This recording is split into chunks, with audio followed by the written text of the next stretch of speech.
Paz e graça, queridos irmãos, como vocês estão? Espero que bem.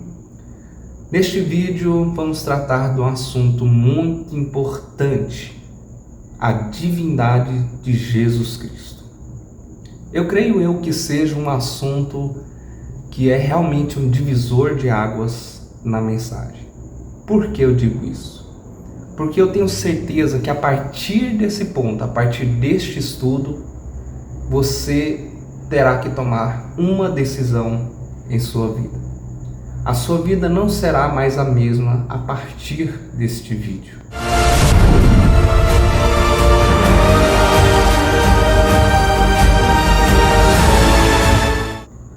Examinais as Escrituras, porque vós cuidais de ter nelas a vida eterna, e são elas que de mim testificam.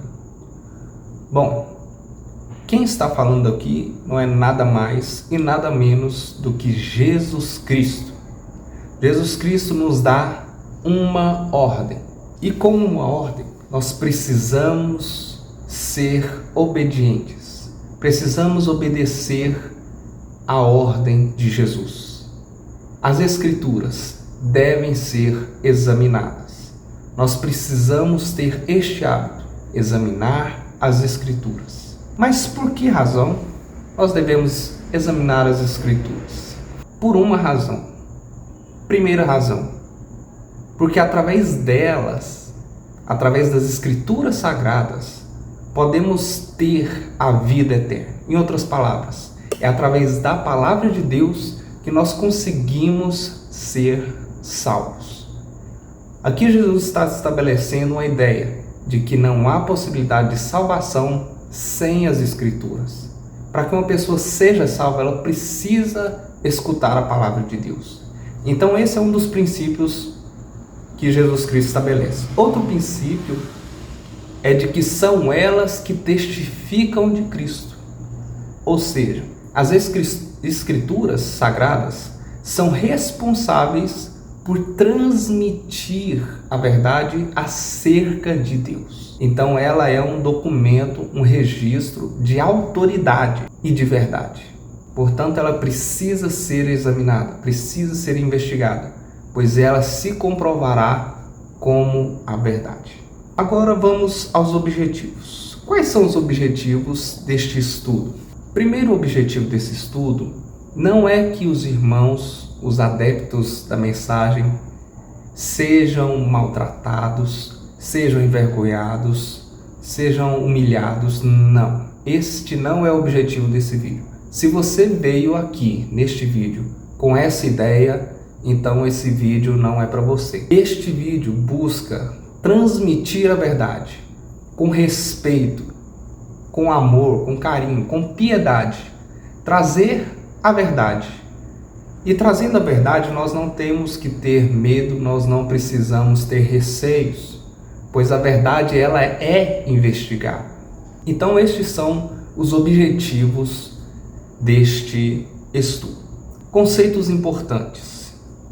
Para que possamos ler as mensagens, identificar o que está sendo dito, qual a ideia, qual doutrina está sendo dita ali, há alguns conceitos importantes que vocês precisam observar. Quanto à divindade de Jesus Cristo, um dos conceitos muito importantes que nós podemos observar para compreender melhor a divindade de Jesus, ou todo o arcabouço teológico e bíblico que cerca toda essa questão, é o modalismo. O modalismo é uma doutrina unicista e herética, que surgiu por volta do século III, que consiste na ideia de que não existem três pessoas na divindade, mas que são apenas três modos de manifestação de uma única pessoa. Tomando por sua vez a perspectiva de que se trata de uma única pessoa, onde a sua distinção não se ocorre nas pessoas ou na divindade, mas apenas nos títulos, ou seja, Deus leva o título de Pai, Filho e Espírito Santo. Essa é a perspectiva modalista unicista. Agora iremos ver a perspectiva ariana. É uma doutrina herética que surgiu no século IV, que nega que Jesus Cristo seja divino, ou seja, nega que Jesus Cristo seja Deus. Ela foi fundada por Ário, presbítero de Alexandria, no Egito. Não aceitava a ideia da consubstancialidade entre Jesus e o Pai. Ele afirmava que só poderia existir um único Deus, ou seja, uma única pessoa na divindade. Portanto, Jesus era apenas o seu filho, um homem, um ser criado, não divino. A perspectiva ariana unicista estabelece a ideia de que não há uma consubstancialidade entre Jesus e o Pai. O que isso significa? Significa que Jesus não possui a mesma essência que o Pai. O Pai possui a essência divina e Jesus não possui a essência divina. Portanto, ele passa a ser considerado apenas como um ser criado por Deus. O arianismo é uma heresia antiga que se opõe à doutrina bíblica da triunidade de Deus, que consiste na ideia de que o Pai, o Filho e o Espírito Santo são pessoas distintas, claramente declaradas nas Escrituras, e que essas três pessoas compartilham de uma única essência divina. Então essa é a triunidade de Deus, esse é o conceito da triunidade de Deus. Agora vejamos mais um conceito que os irmãos precisam conhecer antes de nós adentrarmos no estudo e na análise das mensagens e na palavra de Deus. Observe agora o nestorianismo. O nestorianismo é uma doutrina que defende a separação entre as naturezas humana e divina de Jesus. Foi proposta por Nestório, por isso ele leva o nome de nestorianismo. Nestório era bispo de Constantinopla entre 428 e 431. Nestório enfatizava a desunião entre a natureza humana e divina de Jesus, defendendo por sua vez a ideia de que Jesus unia em si duas pessoas, o Verbo, Deus divino, e o homem, Jesus, não divino. O nestorianismo é uma doutrina também herética, que contraria o ensino bíblico, cristológico e ortodoxo da união hipostática, que defende a ideia de que Jesus Cristo é a única pessoa da divindade que possui duas naturezas, divina e humana, sem que haja mistura ou enfraquecimento de nenhuma delas, mas uma fusão entre as duas naturezas em uma só pessoa. Então aqui os irmãos podem ver a distinção entre essas duas doutrinas aqui apresentadas, uma o nestorianismo e outra a união hipostática. Agora nós iremos fazer uma análise das mensagens. Qual é a perspectiva da mensagem a respeito da divindade de Jesus? Como os irmãos podem ver, na mensagem 640418b, no parágrafo 162, William Branham apresenta a pessoa de Jesus Cristo como um ser criado. Veja só o que diz. E Deus não poderia tomar o lugar de um humano, sendo ele espírito. Assim Deus criou uma célula de sangue que era seu próprio Filho, Jesus Cristo.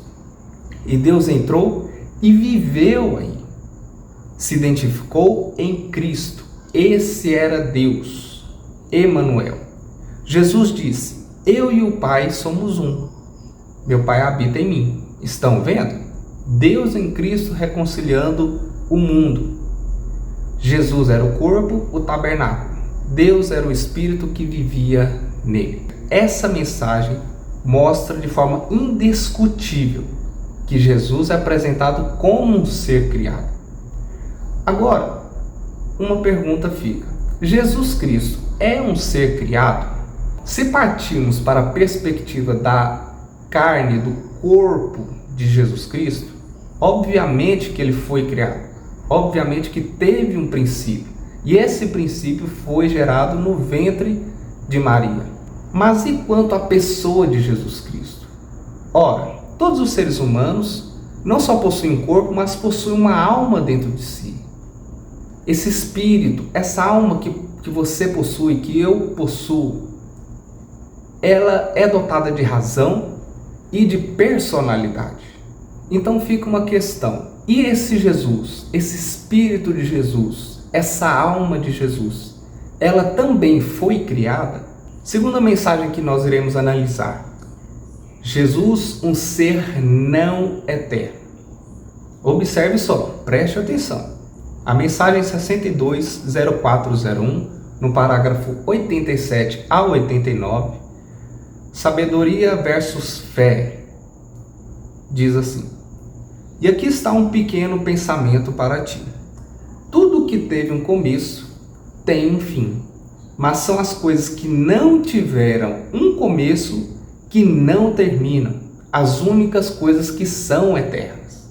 Portanto, eu gostaria de fazer uma pergunta: como poderíamos dar sentido à palavra afiliação eterna de Deus?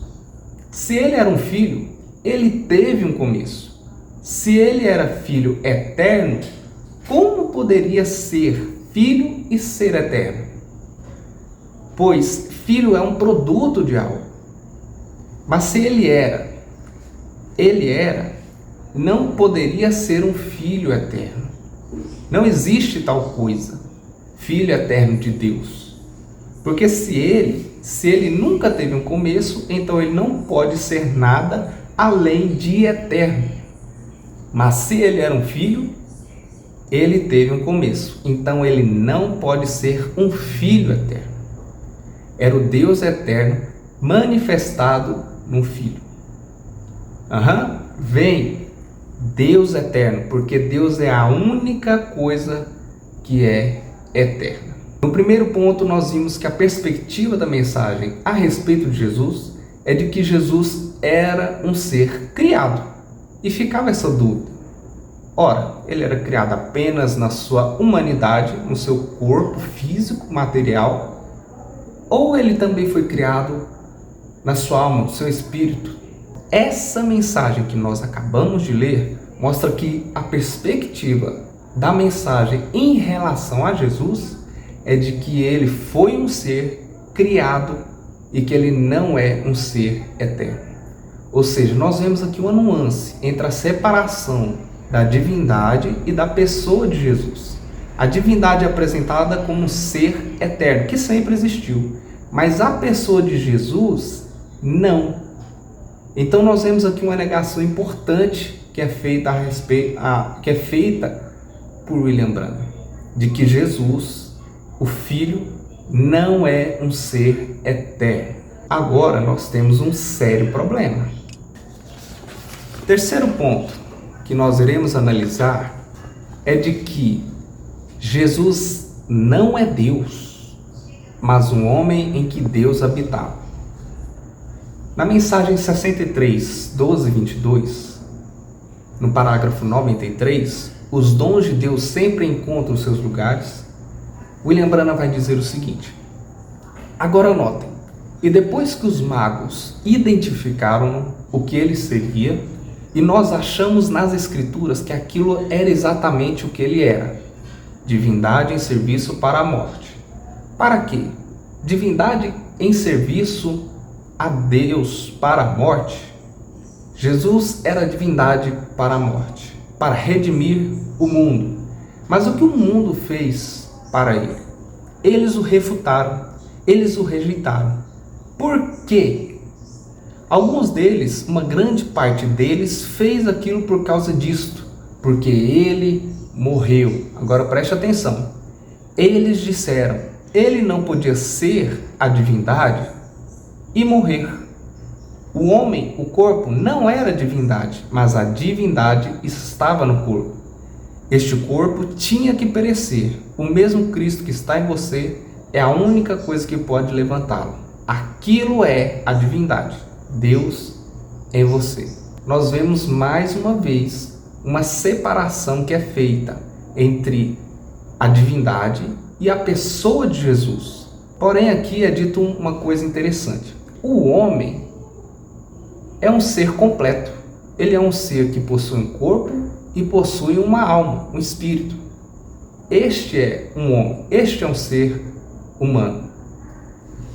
Quando William Branham diz o homem não era divindade, ele está querendo dizer que o homem Jesus não era Deus, mas que a divindade estava habitando ali, estava no corpo.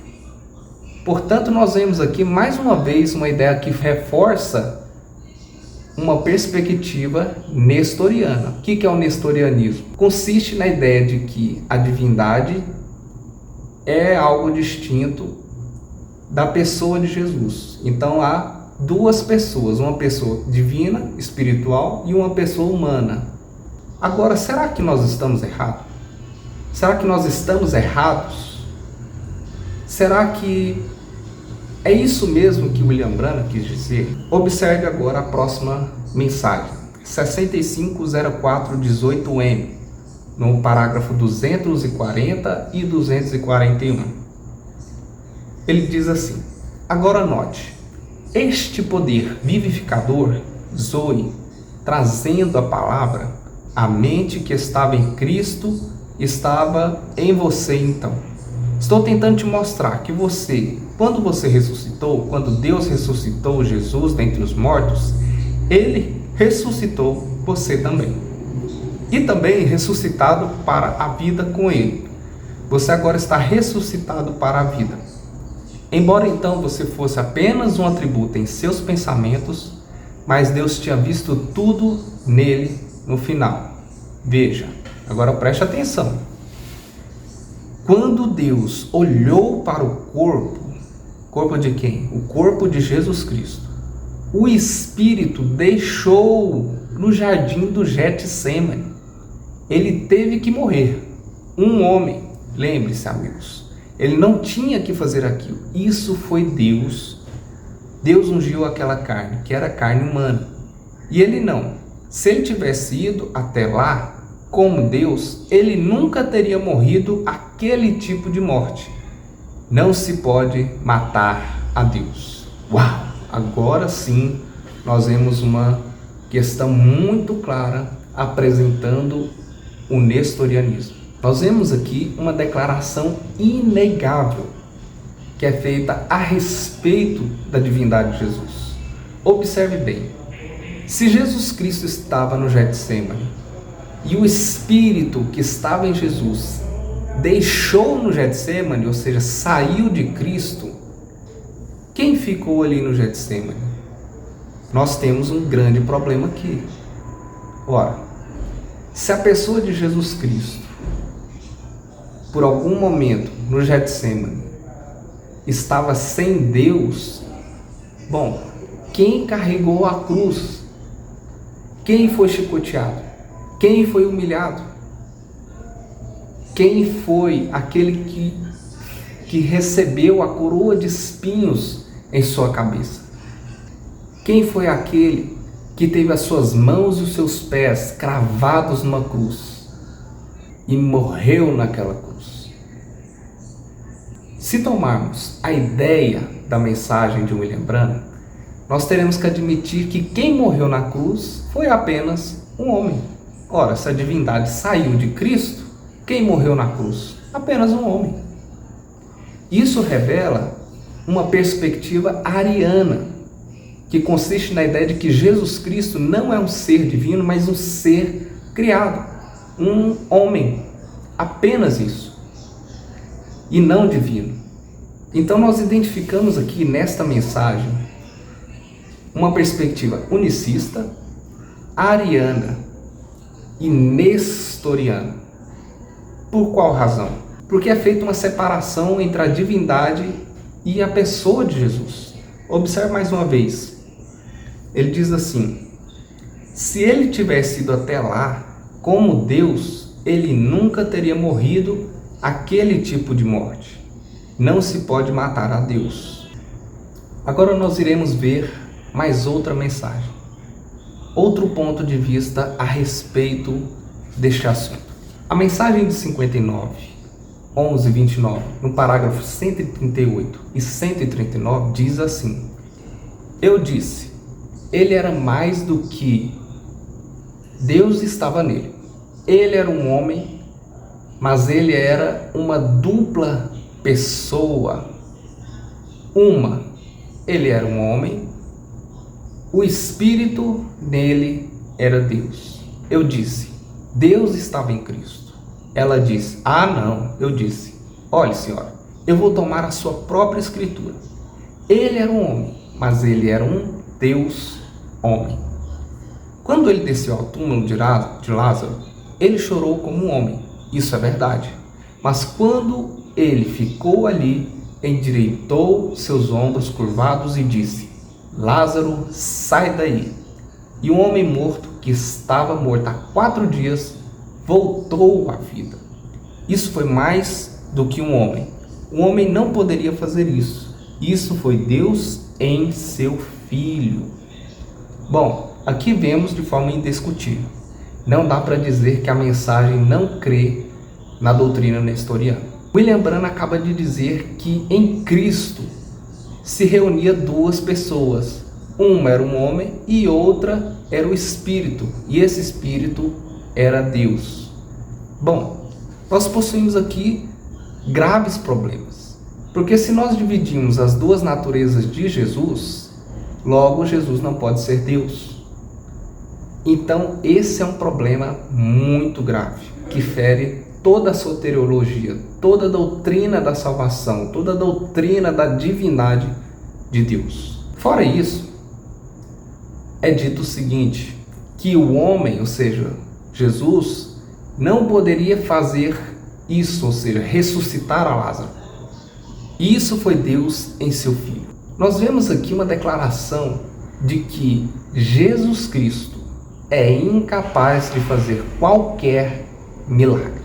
Será que isso é verdade? Será que Jesus em sua humanidade não tinha capacidade alguma de fazer milagres, senão a divindade que estava nele? Essa é uma doutrina problemática, mas ainda você não viu tudo. Observe agora o 4º ponto. Jesus morreu impuro, injusto e foi condenado ao inferno. Observe agora a mensagem 550227A no parágrafo 13. A posição de um crente em Cristo. Mas o mal entendido foi que eles pensaram que eu tinha dito que Adão nunca pecou, mas Adão pecou. Mas ele pecou com os olhos bem abertos. Em vez disso, em Timóteo 3 diz que Adão não foi enganado, mas a mulher sendo enganada estava na transgressão. Estão a ver? Eva realmente pensou que estava certa, mas Satanás a enganou. Mas ele não enganou Adão. Ele sabia que era errado, mas por causa do amor pela sua esposa, ele representou-se a si mesmo com o pecado e foi condenado pelo mesmo. Preste atenção. E foi expulso do jardim do Éden. E Cristo representou-se a si mesmo com a igreja cheia de pecado. E foi condenado e a sua alma foi para o inferno. É isso mesmo. E Deus ressuscitou ao 3º dia. Acreditam nisso? Está a ver? Não é que ele não pecou, ele pecou. E Cristo foi, ele nunca. Deus não teria mandado para o inferno puro. Ele teve que mandá-lo para o inferno condenado. Vê? Porque ele levou os nossos pecados. E Cristo morreu não justo. Cristo morreu como pecador. Cristo nunca pecou, mas ele levou os nossos pecados sobre ele. Uau! O que nós podemos dizer desta mensagem? A pessoa de Jesus é apenas um homem. E este homem, de acordo com a mensagem, foi morto, injusto impuro e foi condenado ao inferno. Meus irmãos, a coisa é séria. Bom, quais são os problemas dessa perspectiva? Primeiro, é uma perspectiva exclusiva da mensagem. Até hoje, se você pesquisar, você nunca vai encontrar alguém que diga tal coisa. É a primeira vez que eu vejo uma coisa dessa. Segundo problema é uma comparação que é feita entre Adão e Jesus. Essa comparação não existe na Bíblia. A única comparação que é feita entre Adão e Jesus é de que Adão, um homem, trouxe a morte e a condenação para todos os homens. E Jesus, o segundo Adão, aquele único homem que trouxe a vida eterna para todo aquele que crê. Então essa é a única tipificação e comparação que a Bíblia faz entre Adão e Jesus. Não existe outra. E se existir, fique à vontade para me mostrar. Esse tipo de comparação traz um problema grave. Adão cometeu o pecado. E o pecado de Adão é motivo da condenação dele. Observe Romanos 5,12. Portanto, como por um homem, Adão, entrou o pecado no mundo, e pelo pecado a morte. Assim também a morte passou a todos os homens, por isso que todos pecaram. Então observe que se nós aplicarmos essa comparação a Jesus, teremos que admitir que Jesus Cristo foi contaminado de alguma forma pelo pecado. Um problema terrível que é colocado aqui, que Jesus é apresentado como alguém que morreu não justo. Se Cristo foi considerado como injusto por Deus, como poderia a morte de Cristo conceder salvação? Nós temos aqui um problema muito grave, porque de acordo com essa perspectiva da mensagem, não há salvação em Cristo. Tanta verdade que nem mesmo o sacrifício de Cristo na cruz foi capaz de perdoar os pecados. Deus, na mensagem, teve que condenar o seu filho ao inferno, porque o pecado não foi pago na cruz. Olha que problema grave. Sérios problemas. Como a Bíblia apresenta a divindade de Cristo? A Bíblia nos apresenta Jesus como Deus ou Jesus como apenas um ser criado? A Bíblia apresenta Jesus como alguém que foi condenado ao inferno? Será que é isso mesmo que a Bíblia está ensinando? Vejamos agora. Você pode observar que no lado direito nós temos os princípios apologéticos. Primeiro princípio, que Deus não divide a sua glória com ninguém. Isso está em Isaías 42:8. Segundo princípio, nenhum Deus foi criado ou será criado. Isaías 43, versos 10 e 11. Agora, entendendo esses princípios, observe comigo os seguintes versículos. Preste atenção. No princípio era o Verbo, e o Verbo estava com Deus, e o Verbo era Deus. Ele estava no princípio com Deus. Todas as coisas foram feitas por ele, e sem ele, nada do que foi feito se fez. Estava no mundo e o mundo foi feito por ele. E o mundo não o conheceu. E o Verbo se fez carne e habitou entre nós. E vimos a sua glória como a glória do unigênito do Pai, cheio de graça e de verdade. João testificou dele e clamou dizendo: Este era aquele de quem eu dizia, o que vem após mim é antes de mim, porque foi primeiro do que eu. No princípio. O que significa no princípio? Significa no início de todas as coisas, antes mesmo da criação.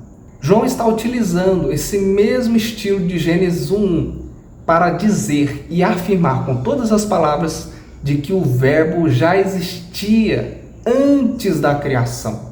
Este ser que já existia antes da criação estava com Deus. Se o Verbo estava com Deus, então nós temos aqui mais de uma pessoa na divindade.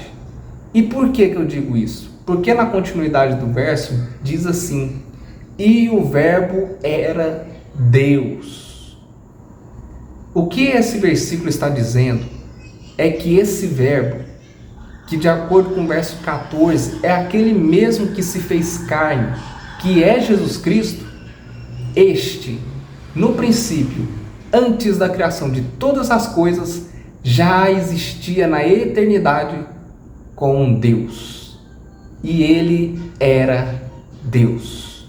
Isso é uma prova da divindade de Jesus, de que Jesus Cristo, o Verbo, o Logos, é Deus.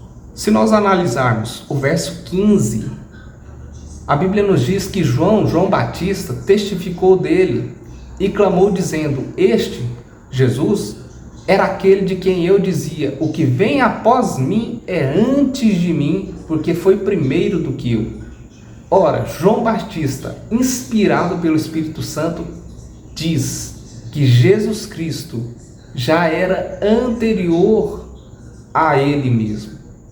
Ora, se eles tinham idades muito equivalentes, a ideia que nós podemos ter é de que Jesus existia antes mesmo de João. E se Jesus existia antes mesmo de João, ele não pode ser um ser criado, mas um ser eterno. Agora, o segundo ponto diz assim, que Jesus já existia na eternidade com Deus. Agora vamos observar como nós podemos tirar uma prova disso. Observe que o conjunto de palavras no grego, proston, indica a ideia de uma pessoa que está na companhia de outra pessoa e possui um certo grau de relacionamento pessoal com ela. Analise os versículos abaixo. Observe, os mesmos versículos de João, capítulo 1, verso 1 e 2, porém no grego, diz assim: En arche en hologos, kai hologos en proston theon, kai theos en hologos, autos en arche proston theon. Veja que a palavra proston theon está sendo utilizada para dizer que o verbo Jesus Cristo estava com Deus, certo? Agora analisaremos Mateus 3,13, que diz assim: então veio Jesus da Galileia ter com João, junto do Jordão, para ser batizado por ele. O versículo mostra que Jesus estava vindo da Galileia para se encontrar com João Batista, para que ele conversasse com ele e fosse batizado por ele. Duas questões que nós observamos. Primeira, uma pessoa estar na companhia de outra, se encontrando com outra. E segundo ponto, que Jesus é batizado por João. Há algum tipo de relacionamento entre eles. Agora observe como está no grego. Tote paraginetai ho Jesus apotes Galilaias epithon Jordanen proston Johane tu baptizenai hu autu. As mesmas palavras utilizadas aqui para se referir a essa companhia, essa relação entre João Batista e Jesus, é também utilizada em João 1, no versículo 1 e 2, mostrando que o verbo, o Logos, que é Jesus, estava na eternidade na companhia de mais de uma pessoa, e essa pessoa era divina e o verbo Logos também era divino. Aqui nós temos duas questões indiscutíveis. Primeira, que Jesus é um ser eterno. Segundo, que Jesus é Deus. E terceiro, existe mais de uma pessoa na divindade. Mas por quê? Lembra dos princípios apologéticos? O segundo princípio diz que nenhum Deus foi criado ou será criado. Ora, se nós temos mais de uma pessoa e essa pessoa é divina, obviamente que não foi um Deus criado. esse Deus já existia na eternidade. Se esse Deus já existia na eternidade, então nós devemos compreender que se trata do mesmo Deus, mas que se manifesta em mais de uma pessoa na divindade. Observe agora o terceiro ponto. A Bíblia nos apresenta Jesus como um ser eterno. Veja João 17, versos 4 e 5, diz: Eu glorifiquei-te na terra, tendo consumado a obra que me deste a fazer. E agora, glorifica-me tu, ó Pai, junto de ti mesmo, com aquela glória que tinha contigo antes que o mundo existisse. Este é um versículo muito problemático para a mensagem. Nós vimos nas mensagens de William Branham de que há uma distinção entre a divindade e Jesus, correto? A divindade é divina e Jesus não. Se Jesus está rogando ao Pai que glorifique a Ele junto do Pai, com a glória que Ele tinha com o Pai antes que o mundo existisse, então nós temos que entender e compreender que Jesus é um ser eterno, que Jesus não é um ser criado. Na humanidade, no seu corpo, sim, Jesus foi criado, mas no seu espírito, na sua divindade, não. Jesus sempre existiu na eternidade. Jesus sempre existiu junto ao Pai. E nesse versículo, todas essas afirmações, todas essas alegações de William Branham caem por terra. Este versículo é a prova de que Jesus recebe a mesma glória que o Pai, que é Deus, e já existia antes mesmo que o mundo existisse. Há uma separação. A mensagem e a Bíblia não podem concordar entre si. Agora observaremos mais alguns pontos. Observe agora. A pluralidade na unidade. Em João 17, 20 a 23, Jesus diz assim: E não rogo somente por estes, mas também por aqueles que pela tua palavra hão de crer em mim, para que todos sejam um, preste atenção, como tu, ó Pai, o és em mim, e eu em ti, que também eles sejam um em nós, para que o mundo creia que tu me enviaste. E eu dei-lhes a glória que a mim me deste, para que sejam um, como nós somos um. Eu neles e tu em mim, para que eles sejam perfeitos em unidade, e para que o mundo conheça que tu me enviaste a mim, e que os tens amado a eles, como me tens amado a mim. Bom, esse versículo aqui mostra um dos pontos importantíssimos a respeito da divindade de Jesus. Como nós observamos anteriormente, Jesus recebe a mesma glória que o Pai, já existia na eternidade, antes mesmo da criação de todas as coisas, portanto, Ele é Deus, Ele é eterno e na eternidade já habitava com o Pai. Agora, outra coisa que nós observamos também é a pluralidade na unidade.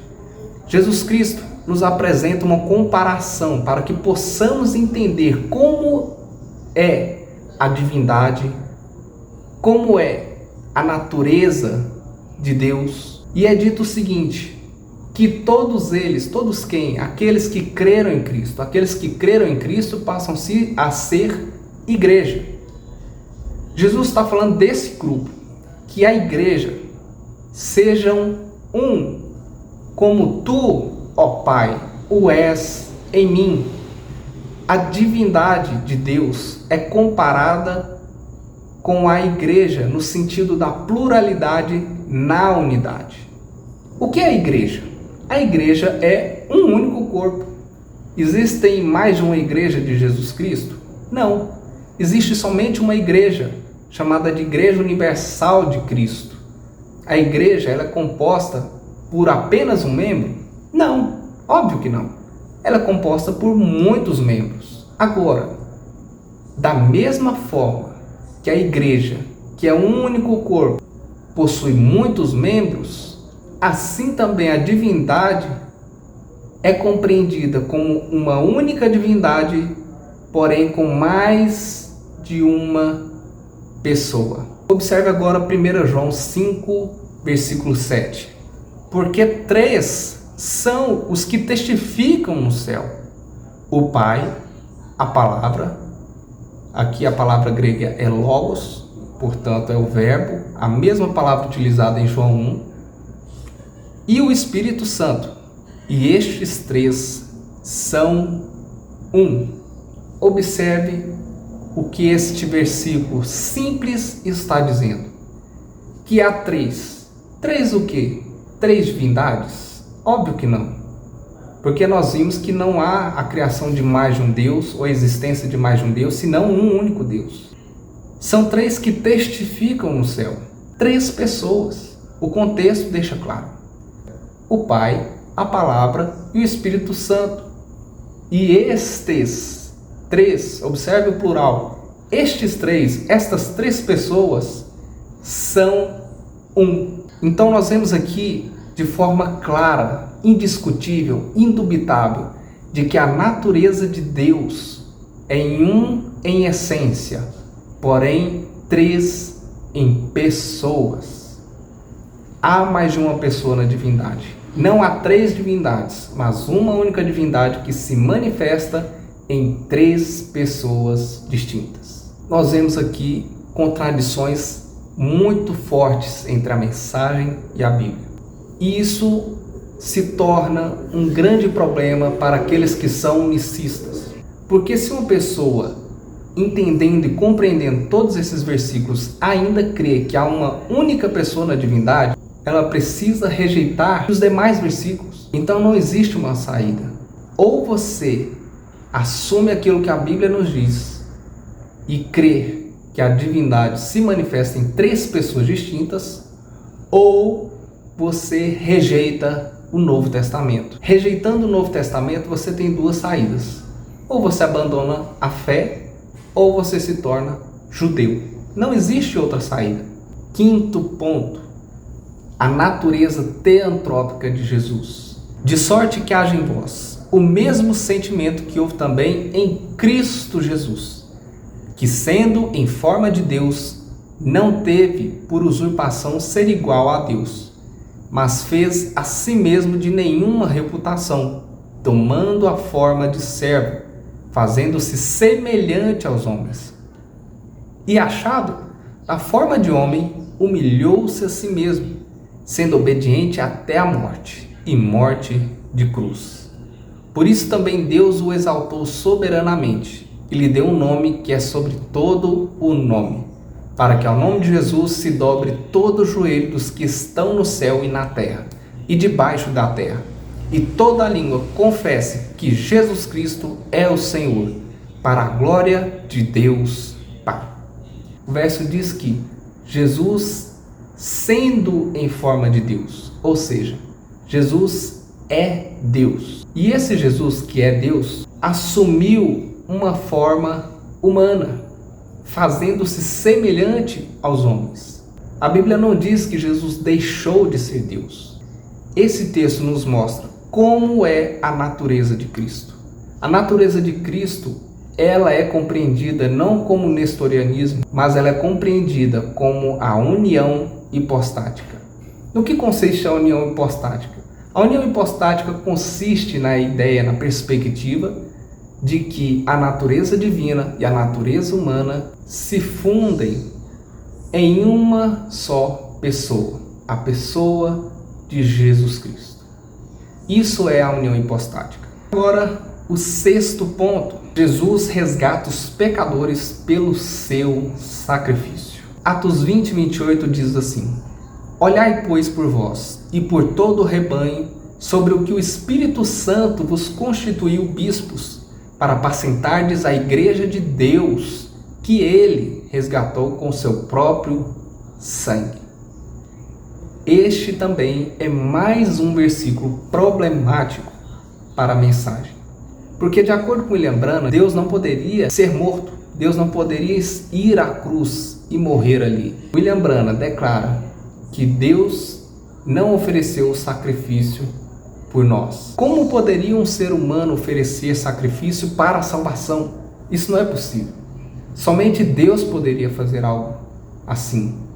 Portanto, isso desvirtua completamente a divindade, o poder de Deus, a pessoa de Deus, oferecendo o sacrifício, a redenção, a salvação de toda a humanidade. O versículo de Atos 20, 28 diz que Deus resgatou com seu próprio sangue. Ora, se a Bíblia diz que Deus resgatou-nos com seu próprio sangue, nós temos que compreender a seguinte questão. Deus é um espírito. O espírito não sangra, o espírito não sofre dores. Mas o corpo humano sim. Então quem derramou seu sangue foi Deus em sua carne. Isso é óbvio, o texto é claro. Nós devemos entender aquilo que a Bíblia está nos dizendo e, entendendo, assumir a verdade. Deus ofereceu seu próprio sangue na cruz para nos salvar. Essa é uma prova da divindade de Jesus. Jesus nunca deixou de ser Deus. Sempre foi Deus. Venho agradecer a você que viu esse vídeo até aqui. Que Deus lhe abençoe. Qualquer dúvida que tiver, entre em contato comigo. Eu tenho esse material para enviar. Se você deseja entender, compreender, ter essas mensagens, mande uma mensagem e eu estarei enviando para você. Que Deus lhe abençoe em nome de Jesus. Amém?